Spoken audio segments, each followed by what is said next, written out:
আমি এখন আছি মেহেরপুর জেলার গাংনী উপজেলার চিতলা ভিত্তি পাট বীজ খামারে। আপনারা দেখতে পাচ্ছেন এই পাট বীজ খামারে যে ছবিটা দেখছেন এটা হচ্ছে পাটের বীজ তৈরি হচ্ছে।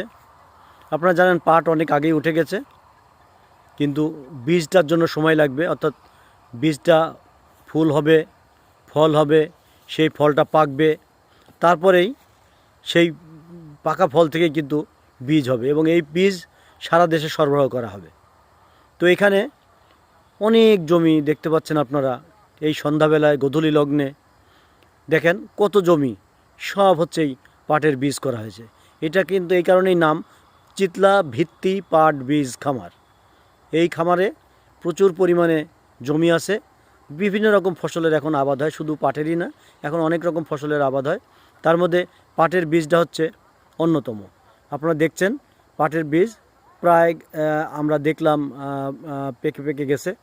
তো এখন সন্ধ্যাবেলায় এই কারণে অতটা ভালো দেখা না গেলেও বোঝা যাচ্ছে যে হ্যাঁ, পাটের বীজ এখানে আছে। পাটের বীজ এখান থেকে কাটার পরে এখানে প্রসেসিংয়ের জায়গা আছে, সেখান থেকে প্রসেসিং হবে এবং কৃষি উন্নয়ন কর্পোরেশনের তত্ত্বাবধানে এটা আবার প্যাকেটজাত হয়ে আমাদের সরকারের গুদামে যাবে। সেখান থেকে সরকার আবার চাষিদের কাছে এইটা বিতরণ করবে। এই পাট বীজ খামারে অনেক এলাকা, এই এলাকায় বিভিন্ন রকম আবাদের মধ্যে ধান হচ্ছে অন্যতম এবং পাট হচ্ছে অন্যতম। তো এখানকার পাট বীজ আসলে খুবই সুন্দর হয়, খুবই ভালো হয়। চাষিরা এখানকার বীজ নিয়ে তারা চাষাবাদ করে অনেক উপকৃত হয়।